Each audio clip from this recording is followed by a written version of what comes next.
नमस्कार। आज के कॉमर्स क्लास में आप सबका स्वागत है।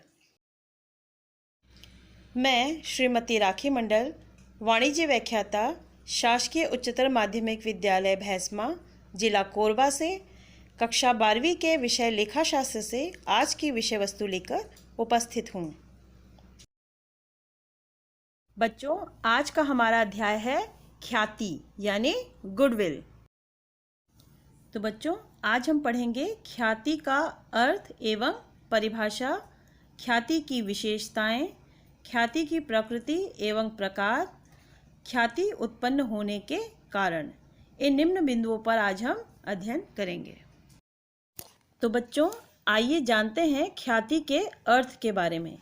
ख्याति व्यवसाय की वह अमूर्त संपत्ति होती है जिसे न हम देख सकते हैं न छू सकते हैं, अर्थात यह किसी व्यवसाय का वह लाभ है जो व्यावसायिक संबंधों, प्रसिद्धियों एवं प्रतिष्ठा के कारण मिलता है। उदाहरण के लिए ऐसी तमाम कंपनियां जिन्होंने इतनी ख्याति प्राप्त कर ली है कि अपने नाम से ही ग्राहकों को आकर्षित कर लेती हैं। बच्चों, अब हम पढ़ेंगे ख्याति की परिभाषा। बहुत सारे विद्वानों ने समय समय पर इसकी परिभाषाएं दी हैं, परंतु हम यहाँ पर पढ़ेंगे जे.ओ. मागी के अनुसार भविष्य में लाभ उपार्जन करने की व्यापार की क्षमता ही ख्याति कहलाती है। तो बच्चों, चलिए अब हम पढ़ते हैं ख्याति की विशेषताएं। हमारा पहला बिंदु है एक संपत्ति। ख्याति व्यवसाय की एक संपत्ति है क्योंकि यह लाभ कमाने में सहायक होती है। तो बच्चों, हमारा अगला बिंदु है अमूर्त संपत्ति। हमने पहले ही पढ़ा था कि ख्याति जो है वो व्यवसाय की एक अमूर्त संपत्ति होती है जिसे देखा नहीं जा सकता और न ही स्पर्श किया जा सकता है, केवल महसूस किया जा सकता है। तो बच्चों, हमारा अगला बिंदु है स्थायी संपत्ति। ख्याति को स्थायी संपत्ति इसलिए कहा गया है क्योंकि जब एक कंपनी नाम कमा लेती है तो उसकी वह ख्याति बहुत लंबे समय तक उसके साथ चलती है। तो बच्चों, हमारा अगला बिंदु है लाभ अर्जन में सहयोग। जब कोई व्यवसाय नाम कमा लेती है या ख्याति प्राप्त कर लेती है तो वह ख्याति प्रायः उसके लाभ अर्जन में सहयोग प्रदान करती है, अर्थात वह व्यवसाय निरंतर लाभ कमाती है। हमारा अगला बिंदु है विक्रय योग्य संपत्ति। बच्चों, ख्याति को विक्रय योग्य संपत्ति इसलिए कहा जाता है क्योंकि जब कोई कंपनी नाम कमा लेता है तो प्राय हमने देखा है कि छोटे व्यवसाय जो है वो बड़ी कंपनियों की फ्रेंचाइजी को खरीद लेते हैं और उसके आधार पर अपना व्यवसाय चलाते हैं। इसीलिए ख्याति को विक्रय योग्य संपत्ति भी कहा गया है। अगला बिंदु है ख्याति का मूल्यांकन। तो बच्चों, कई बार व्यवसाय में ऐसी परिस्थितियां या ऐसी दशाएं भी आती है जब हमें ख्याति का मूल्यांकन करना होता है। तो बच्चों, आगे हम ख्याति के मूल्यांकन के संबंध में अध्ययन करेंगे। हमारा अंतिम बिंदु है ख्याति के मूल्य में कमी या वृद्धि। बच्चों, हमने देखा है कि व्यवसाय में हमेशा परिस्थितियां एक जैसी नहीं रहती। व्यवसाय में निरंतर उतार चढ़ाव होते रहते हैं, अतः कई बार ऐसी परिस्थितियां उत्पन्न हो जाती हैं जिससे कभी तो ख्याति का मूल्य कम हो जाता है तो कभी ख्याति के मूल्यों में वृद्धि हो जाती है। तो बच्चों, हमने यहाँ पढ़ा कि ख्याति की विशेषताएं क्या हैं। तो बच्चों, आइए अब हम पढ़ते हैं ख्याति के प्रकार के बारे में।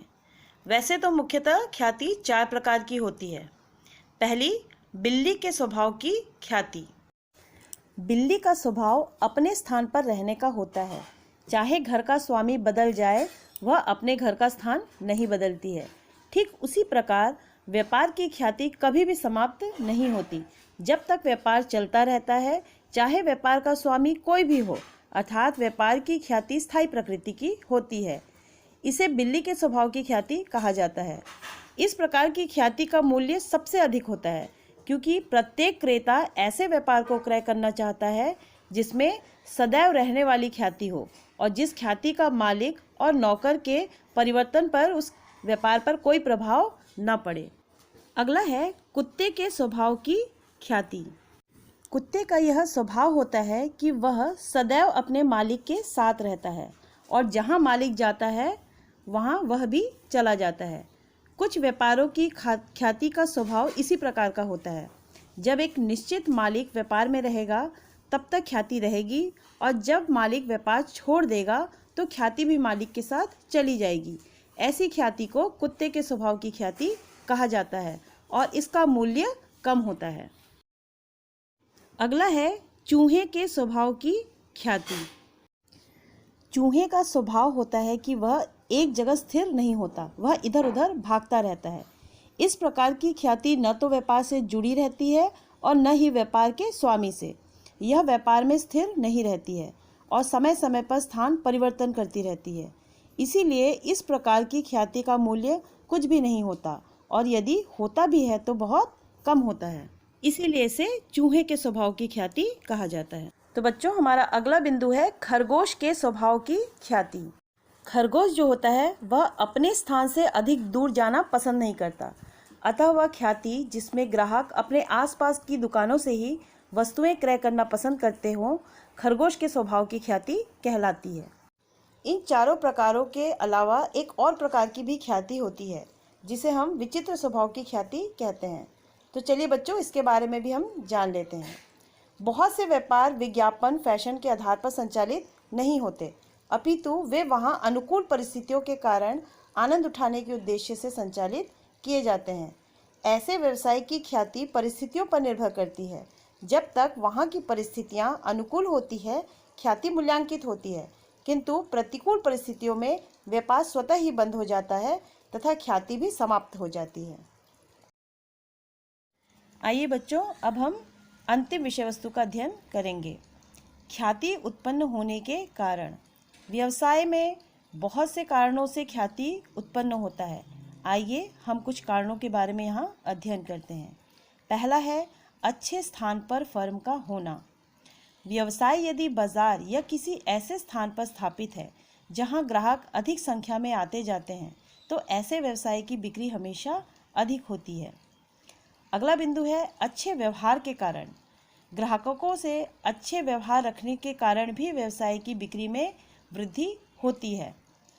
अगला बिंदु है शुद्ध माल व उचित मूल्य के कारण। ऐसे व्यवसायी जो अपनी दुकान से शुद्ध माल उचित मूल्य पर बेचते हैं, ग्राहकों को अपनी ओर बार बार आकर्षित करते हैं। अगला बिंदु है ग्राहकों को सुविधाएं उपलब्ध कराने से। जिन दुकानों में ग्राहकों को माल के उधार क्रय की, माल घर तक पहुंचाने की विशेष सुविधाएं उपलब्ध होती हैं, ग्राहक ऐसी दुकान में ही जाना पसंद करते हैं। अगला बिंदु है निरंतर विज्ञापन। माल के निरंतर प्रचार प्रसार एवं विशेष उपहार, छूट व इनामी योजनाओं से ग्राहक व्यवसाय की ओर खींचा चला आता है। इससे बिक्री बढ़ती है और उससे ख्याति भी बढ़ती है। चलिए अपना अंतिम बिंदु पढ़ते हैं। संतुष्ट कर्मचारी। फर्म में काम करने वाले कर्मचारी यदि संतुष्ट हों तो वे भी अपने व्यवसाय में ख्याति बढ़ाने का काम करते हैं। अतः हम कह सकते हैं कि फर्म में कार्य करने वाले कर्मचारियों को संतुष्ट रखने से उस फर्म की ख्याति में वृद्धि होती है। तो बच्चों, आज के इस वीडियो में हमने 4 विषय वस्तु के बारे में अच्छे से अध्ययन किया है। ख्याति के अर्थ एवं परिभाषा, ख्याति की विशेषताएं, ख्याति के प्रकार एवं ख्याति उत्पन्न होने के कारण।